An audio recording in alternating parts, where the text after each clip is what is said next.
at the top. Money on my mind. Don't care what they yarning about me in particular. Out here on the road chasing my dream because I know I'm chasing for me.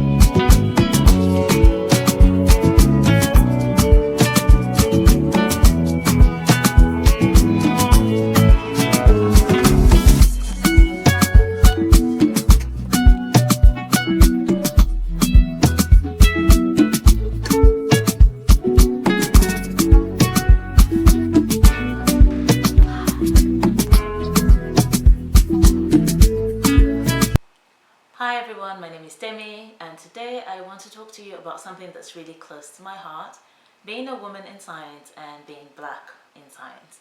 I'm going to share my experiences with you in this video, so don't go anywhere. Let's talk about it. So you may or may not know that a few years ago I gave a TEDx talk titled The Issues Women in Science Face. It's on YouTube, you can go check it out. Ever since I gave that TED talk, I have had a lot of questions from people where they're like, did you just scrape the top, or did you tell us like the real deal? And I was like, you know what, let me do a video where I give you all some of the juicy details. There are some I can't remember, so I'm just like, yeah, I'm just not going to go there. But I think there are like 3 different instances in my career and in my education where it became very clear to me that being a woman in science and also being my skin color was sort of considered a problem.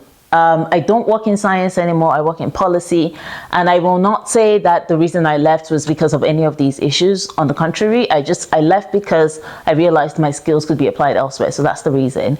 But also at the end of this video, I want to share 2 tips that I've recently heard articulated by 2 different people. They're connected to each other in terms of like the tips themselves, and I've heard them articulated by 2 different people, and I realized that even though I've only recently become aware of them, they were sort of like my guiding lights throughout like my education, my career, navigating what it was like to be my skin color and also my gender and my sex in science. So when I was in my undergrad, I was in a very Afrikaans university, so it was predominantly South African white. There were very few people of my skin color in my honors year class. Honors year is a year you do after you get your BSc, and it's more like, if you're a science student, it's more like a research focused year where you are learning how to do research, the principles of research, and you're getting deep into a research project. So it prepares you for a research master's basically. So during my honors year, I had a supervisor who was like a star in biofuels and things like that. And he had a postdoc who was working on process engineering, but needed like that microbiology, biotechnology skill that I was bringing in. So I decided to work with him. I chose that project. The first day we went to the lab, this man, that's the postdoc now, looked at me and said, I want to know if you will take this seriously, or I want to be sure you take this seriously. And in my head, I was like, well, yeah, I mean, like, why else would I be here? Number 1. Number 2, did you look at my grades? I've worked really hard over the course of my undergrad. Even though classes were in Afrikaans, I still managed to sort of like up my grades from my first year. They were like, my grades kept getting better. You can literally see the trend and be like, wow, it got better. So in my head, I just didn't understand why he asked me that question. And when I spoke to my colleagues, they were like, yeah, we didn't get any questions like that. So again, I don't know if I said this before, so let me not say again, but I was the only person of my skin color in the entire class. And there was another student who South Africans would call colored, but she would be called mixed race by other people. She looks a lot like Angelina Jolie, actually. And she was the only other person of mixed race in the class. So it was just the 2 of us, and then every other person was white. We were only 11 in class, by the way, so only 11 of us were chosen to do this program. So I just felt like it was a bit odd. And then he said to me, I would need you to think about whether or not you want to be a successful scientist or whether you want to be married with kids.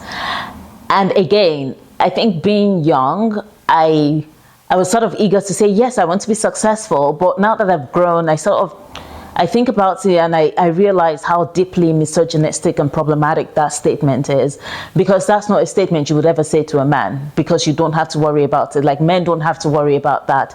Nobody would ever say to a man, do you want to be successful or do you want to be married with kids? Because being married with kids is a success for men in a way. But it was sort of an indication to me when he said that if you're a woman and you ever go down this route, like get married, have kids, we're not going to consider you to be a serious contender in terms of success. So that was a weird thing that we had. But you know what? That wasn't the worst of it. So I lived in student residence when I was in this university. I lived in the student residence, and during the holidays, which was between June and July and between November and January, they required us to move all our things out of the residence. So we were not allowed to keep things in our rooms, mostly because these residence halls had like a side hustle where during the holidays they would rent out to visitors. And I'll tell you, my university was in a very picturesque, or it is in a very picturesque area. And so, yeah, lots of visitors would come through. So during the holidays, we had to move all our stuff out into storerooms and then they would rent it out. So I remember telling this postdoc guy who was my co-supervisor that, hey, I don't have a private apartment. Like, I'm not one of the wealthy kids whose parents bought a flat because their kids are coming to study here. I have to move my stuff out of residence hall, and I also don't have a place to stay around.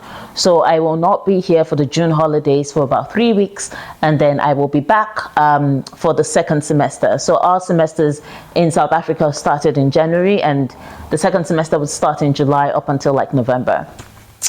And I remember he was like, yeah, sure, that's fine. But he seemed upset by that.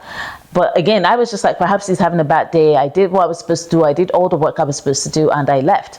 I went away to London, which was where I would spend my summer holidays then.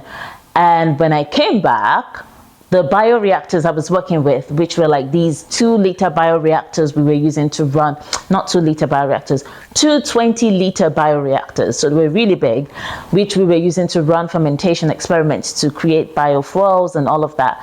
We're no longer in the lab. So I was like, oh, where did they go? Like, what could have happened? I went to the head of the lab and I asked him, hey, I left my bioreactors, like they were cleaned, sterilized, like I did all the work. And I'll tell you guys, like assembling those bioreactors are not like easy. Sometimes it takes me like a whole day because it's like all these bolts and valves and things that you have to do. And because it had to be a highly sterile thing, then it had to be autoclaved, which is basically code for sterilized for like an hour or there. But like it was a whole lot. So I had done all of that and just kept them in a sterile environment, thinking when I got back, I'll just get to work. When I got back, they were gone. So I asked, like, where did they go? And he said, go ask your co-supervisor. So I went to him and I said, hey, I got back and I'm trying to get started with work and I can't find the bioreactors. And I mean, I'm not talking about tiny things. Think about something that's 20 liters. So like, where could they have gone? And he was like, oh, there was this new kid who started his master's in process engineering. So I told him to take them since you decided to go away. And I was like, what do you mean I decided to go away? Like, I didn't have a choice. I don't have a place to live. And it was the holiday. All my colleagues had gone away. So why would I be here? And I explained this to you. So why would you just give my reactor away? He was just like, well, it's not my problem. Okay, is there an alternative so I can at least do my research project? Because if I don't do the project to completion, I would fail. And for the first semester, I had spent a lot of time just learning how like things work and all of that. And I'd only just hit my stride before the holidays. So my plan was I was going to get back, continue with my experiments, and then submit. So at that point, it was like a crucial point for me. And these reactors they'd just been given out. So I was stuck and I didn't know what to do, and he wasn't helping.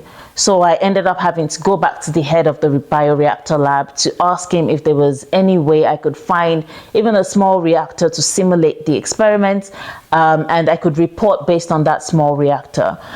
So eventually I did some running around. Eventually I got something, not with his help or anything. He just was like, oopsie, I gave it to this Afrikaans guy who started his master's. And I remember thinking, wow, this is crazy. Anyway, I did my work, I submitted.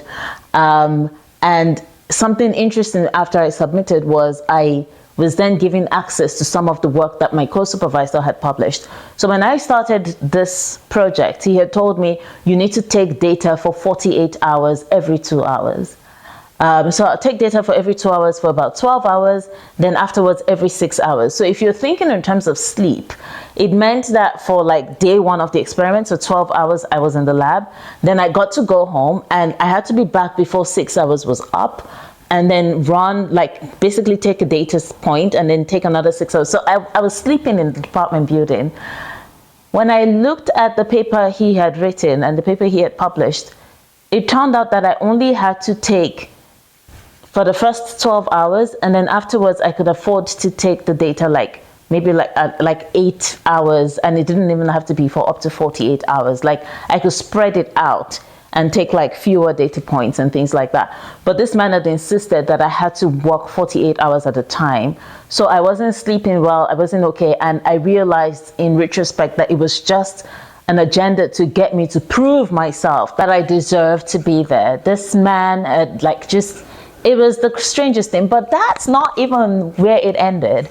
So during that program, I was sort of like planning to do my master's, and I wanted to do a master's in engineering.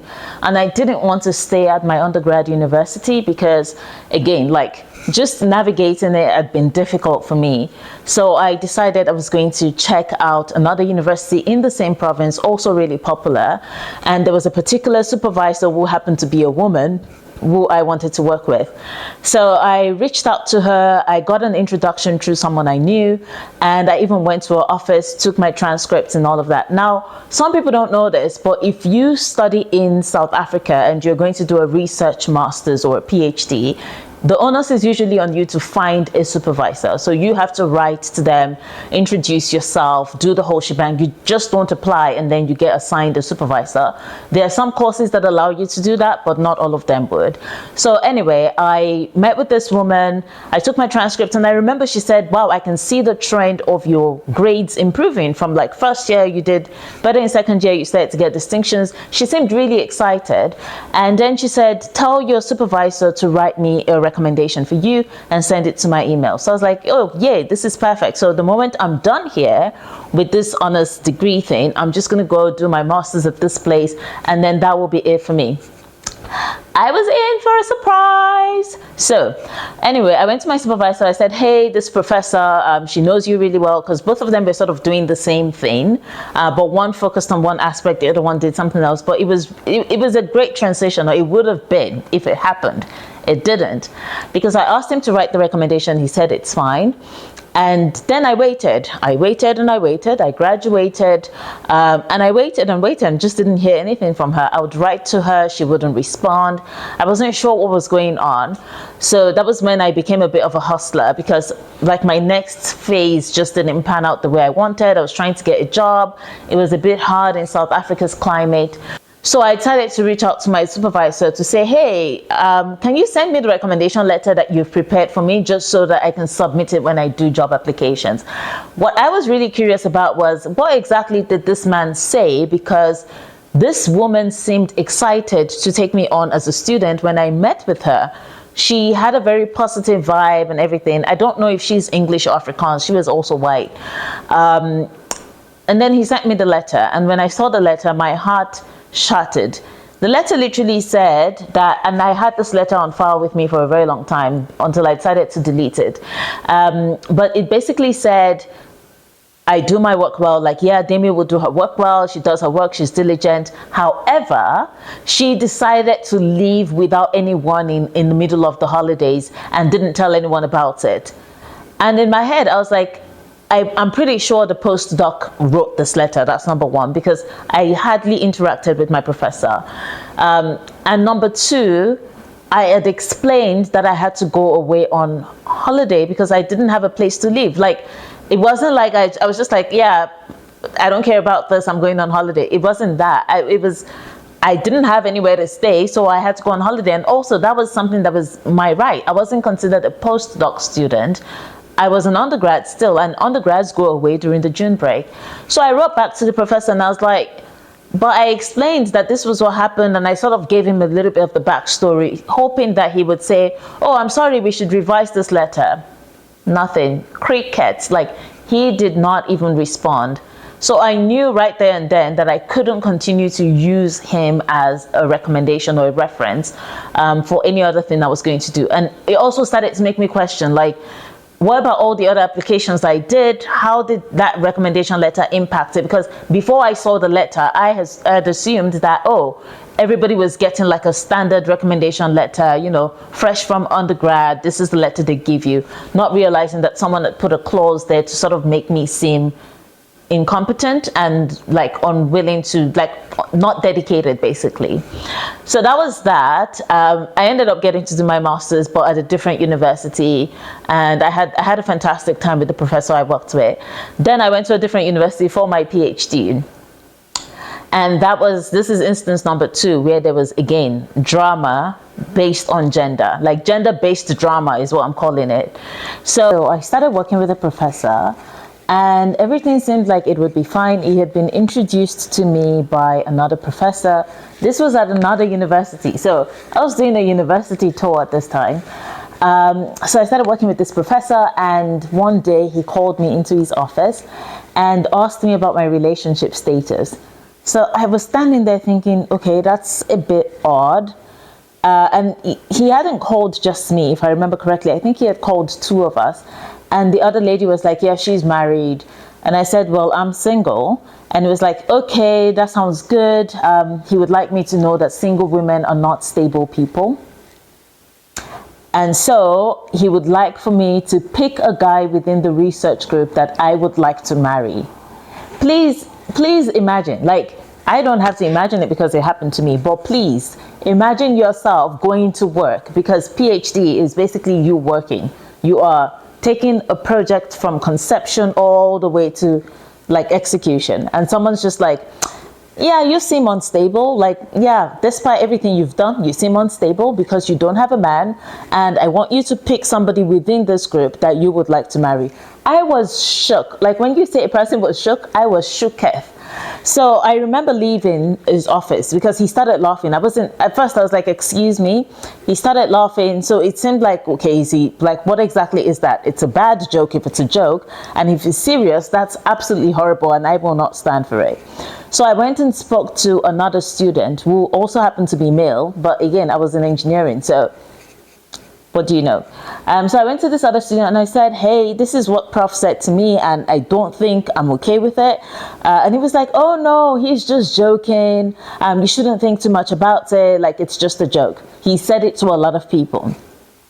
So I said, okay, I don't like those kinds of jokes, but I will just leave this. At least I've told one person. So I just left it at that, and we sort of carried on with our lives. We had these research meetings I think it was every week or every 2 weeks, where he would go on and tell us about his wife and his kids and blah, blah, blah. Like, it seemed a bit odd to me. So already I was sort of feeling like, oh, I'm not really sure about this. But regardless, I was doing my literature review. I was living in Pretoria, the university was in Johannesburg, but I wasn't going to campus every day because I could use a university in Pretoria, like use their library resources to do my literature review. So one day this professor calls me and says to me, I'd like you to be on campus tomorrow. So I said, why? What's happening? Are we like, do we have a meeting or something? Because I wasn't aware we had a meeting. And he said, no. There are 2 guys arriving from Nigeria, and I would like you to come to campus to meet them. Meet them for what? Like, I don't understand. I don't work in the international office. I'm not a tour guide at the university. Like, basically, I'm not in admin. I don't know anything. Like, why would I want to meet them? And it was like, no, I want you to pick the one you would date. I am not making this up. Like, it's impossible for me to make this up. I was like, excuse me? And he said, yes, I want you to come. And he was insistent. So I said, Prof, I am not going to come to campus. This is not what I signed up for. This is not something I would do. So let's just leave it here. He started to tell me, I expect you to be here. Even if you're not going to pick a guy, you should come here to show them around. Show them around where? Like, it's not, I didn't build the university. I am equally a new student. Who showed me around? Like, why should I do this? So I said, no, I'm not coming. Like, they should find their way to the international office and sort themselves out. Obviously, I knew I was kicking up trouble for myself. But at that point in my life, I think I had come to a point where I realized that I was willing to let go of things if they were going to give me stress. Like, if they were going to give me unfair stress, I was willing to let go of them, because I had been through the most before getting to that point. Like, I had been through depression, anxiety. I was not willing to even cope with any of that. So the next day, I didn't leave Pretoria. I was at home all day. I didn't even go to the other university to do my work. I was just home the whole day. And obviously he got mad at that, but he didn't express that to me. I just noticed that whenever we had like research meetings and things, he would say things like, no, Demi's research is not ready to go to the lab. Even though I had presented to like professors, I had spoken to like different people in the higher degrees committee, they had approved my work, everything was fine. He would say, no, I'm not ready to buy Demi's chemicals because she's not ready. So he was basically using his power to sort of try to frustrate me without making it direct, because everybody around the group would basically say, oh, the reason why Prof is not buying the things they may need or approving payment for them is because she hasn't developed the project well enough. But I was like, then all of these presentations where I did, and seminars and stuff where I sort of shared my plans that were approved, then what was that about? I even did a poster presentation that was just based on the literature review, and I won an award. So what exactly is the problem? Like, I don't understand. So I eventually just got the message. He was trying to tell me, if you're not going to do what I want you to do, you are not getting ahead. So I decided to change supervisors, and that was a whole different drama. I changed supervisors. Before I changed supervisors, I had spoken to the person who introduced me to this professor to say, this man is harassing me. This is what he's been doing. I'm going to switch. And he was like, he's also a man. He's like, yes, you should change, like leave. The moment I submit, have a conversation with the professor to say, okay, I'm leaving your group. I don't think we're working well together. I need to leave, and I've identified somebody else that I can work with. He calls the guy who introduced us, and then that guy calls me and says, I hope you know that when elephants fight, the grass will suffer and you're just grass. Like, I told you what was happening. That's a whole different story. We can talk about that kind of betrayal later. But it was basically a point in my life where it seemed like everything was ganging up on me. And again, I didn't have the resources to sort of fight a system. And the only choice I had was to leave. Fortunately for me, it didn't turn out to be that bad. Like, I ended up not leaving. I don't want to say it didn't turn out to be that bad. It was bad. It was horrible. But I didn't get to the point where I had to leave. I think there was just a thing in me where it was like, I'll do what I need to do until it becomes unbearable, then I'll leave it. So for me, I got a new supervisor. He was very kind, very supportive. He knew of all the drama, and he was like, it's okay, we'll just walk through it. And I faced drama in different ways. For example, I was supposed to go present a paper at a conference in Singapore, and I was applying for funding from the department because I was supposed to get some funding to pay for like my flight ticket and things. And literally, I mean, because this is like a boys' club, they refused to grant my funding. They refused. They were like, no. The guys in Singapore wrote letters upon letters saying no, she has to come. They filled forms. They did all kinds of things. My department refused. But you know what? When you say I have a living God, because that was the year I got my L'Oreal UNESCO award, and I had money to go to another conference that I wanted to go to.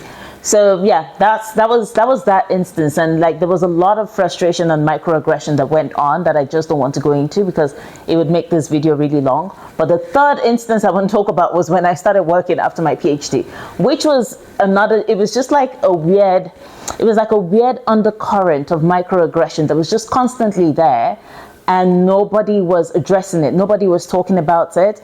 And it seemed as though it was all in my head, but it wasn't. It was really happening. So after my PhD, I was basically leading a research program and also teaching biology at a leadership academy. So, I mean, when I got there, it was like, yeah, this is great vibes, this is positive. And one of the first classes I taught, my manager came to observe me. My manager was a white man. I was the only female in my department, and I was the only one who had my PhD at the time. I had a colleague who was in the process of getting his, but I was the only confirmed PhD at the time. So I get in there, I start teaching, and I don't know if anyone knows what an observation is, but it's basically your peer or your manager coming to sit in your classes to sort of see what your process is like, see how you're like working with students, and then they give you feedback. And the post-observation conversation is not supposed to be a defensive one, because you're basically just sharing what your process is, and they're giving you feedback on things that they think could have gone better. So he had the observation, and we were supposed to have the conversation afterwards. He comes to me and sits, and just as we sit, and I said, oh yeah, how was the class? He said, yeah, the students really love you, but you should know that just because you have a PhD doesn't mean you know what you're doing. What have I done wrong? Like, you hired me, you knew I had a PhD. I didn't mention my PhD throughout the class. I didn't mention the PhD in the conversation. Like, I basically said, how was the class? What did you think? And that was his first statement. So make of that what you will. But that was like, again, getting into an environment where there was just this sense of microaggression being acceptable, because people couldn't be directly called out. Because, I mean, like, what do you say to that? I don't even know. Anyway, that happened, but that wasn't the strangest thing. There was something else that happened that was related to the TED talk that I gave. When that TEDx talk came out, people watched it. Obviously, lots of my students watched it, sent it to their parents, and my manager watched it. So after watching it, he came to me and he said, oh, I really enjoyed your TED talk. Well done. And I said, thank you. He then said to me, do you experience that kind of harassment here?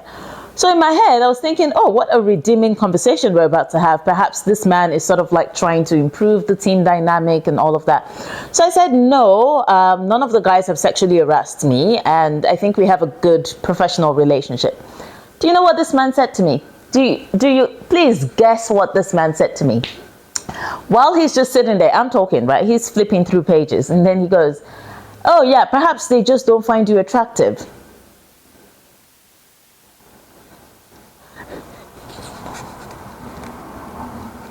What the fuck? What on earth? Like, what do you say? What do you say to that? Like, so if they found me attractive, it would be okay for them to harass me? Or what was the point of that statement? But that was what he said to me. And it was just shocking. I couldn't string words together after that, because my head was a mess just trying to navigate what he had just said to me. So those are some of the experiences I've had, and I mean there's a whole lot more, like even dealing with like management and stuff, where we'd be in meetings and I would be asking questions and this guy in management would just start talking over me. But if a guy were to start repeating the exact same things I just said, he would listen. Those things are not myths. Like, there are people who are like, oh, that's just a myth, women are making these things up. They are not myths, they are real. Like, these things do happen in the workplace. But my big tips, which is now me coming to the end of this video, having given you all those very weird, depressing stories. My big tips were things that were recently articulated, or I found they've been articulated in other people's words. So not recently. Toni Morrison, I think, was the one who said racism is a distraction. And I wasn't aware of her words back then, but I think I just sort of, because as a Nigerian, I didn't grow up black. There's no black Nigerian. You're Nigerian, you identify by your tribe. You can't have black without white. So that system doesn't exist. So Nigerians don't identify as black. Generally. So I didn't have this thing, like my identity wasn't something that I had at the forefront when I was going into all of these spaces. It wasn't something I was immersing myself in, like, oh, you know, I'm black, so this is something that I'm looking out for, this is something that's going to happen. It wasn't there. So I think in a way, having that I don't want to call it a mindset because it wasn't really a mindset, like it wasn't something I decided to do, but I think being unaware of it or choosing to put it in the background as something that doesn't matter to me helped me focus on what I wanted to do. What I wanted to do was to do my work, and that's why I chose the song I put at the beginning of this video, Lonely at the Top by Asha Care. Please listen to that song because it is the best. But basically there's a line in the song that says, no care what they're yarning about me in particular, like I don't care what anybody is saying about me, and then he says in Yoruba, call me, like it's not my business. That's literally how I was. And when I saw that video, I can't remember if it was Toni Morrison, but when I saw that video of the woman saying racism is a distraction, I totally understood it, because you get immersed in it. Like it becomes the thing you're dealing with and you don't get to do your work. You don't get to focus on what's really taking you forward. So I think my ignorance in terms of like what racial identity is and things, and not being steeped in that, sort of helped me just be able to like focus on what I wanted to do. Because in my head I was just like, these people are crazy. Like where I come from, there are, you know, people who are white and nobody is looking at them like, oh my God, my master or whatever. So I don't know what's going on here. But anyway, I'm just going to go on and do my life. So I think that helped me, having it in my head that this wasn't what I wanted to immerse myself in, and I just wanted to focus on doing my work. It played out in different ways. Like when I was doing my PhD, I had a co-supervisor who, if I asked him questions, he would say, oh, because you didn't do engineering, you can't understand. And at some point I had to say, well, all of the people who are here were not born with engineering in their heads. They had to learn it. So explain it to me so I can also learn it. And that was, again, me trying to divert from the distraction of you're incapable, you're not enough, you're insufficient. Like I didn't want that to be what I was focusing on. I just wanted to do my work and do my work well. I love doing things well. I'm not afraid to practice. I'm pretty sure even just from watching my YouTube videos, you can tell like there's so much variation. That's because I'm trying different things out to see, okay, what layout works for me? What do I like? What do I not like? That sort of thing. So yeah, that's one thing. The other thing that's connected to it that I think is a tip that I recently heard President Obama articulate, and in a way it's just always been a thing for me, is just learn how to get things done. Like just learn how to get things done. Don't stress about, don't be that person who's just like, yeah, and then this happened and this happened, there's this problem and this problem. Just learn how to get things done. When I worked at the Leadership Academy, for me it was like, I want to learn how to get scientific knowledge to students in a way that when they learn it, they can relate with it, they fall in love with it, they want to know more. And that's what I did. And it ended up becoming a YouTube channel where it's like there's biology on that channel and students are getting A's and A stars and stuff. So for me, that was just my thing. Like regardless of what my manager was saying and all the microaggressions in the meetings and all the weird things that were going around, I just wanted to focus on getting things done. So if you are a woman, you're black, you're in science, or you're in an unfriendly space and dealing with like microaggressions and things like that, for your mental health, if it becomes unbearable, you should leave. If you feel like you have something to achieve in that space before you leave, focus on what you've got to achieve. All of these things are distractions. Misogyny is a distraction. It's a harmful distraction. Please don't get me wrong. I'm not saying these are not harmful. Like racism is harmful. Misogyny is harmful. They impacted me in so many ways. But eventually my focus was on the thing I want to get done, what I want to achieve. And I also always had like an exit time. I always told myself by this time I'm getting out of here, and it's sort of always worked out. Not all the time, but sort of always worked out. So yeah, that's my big video on being a woman in science. I hope you enjoyed it. And yeah, thank you for watching. Until the next video, goodbye.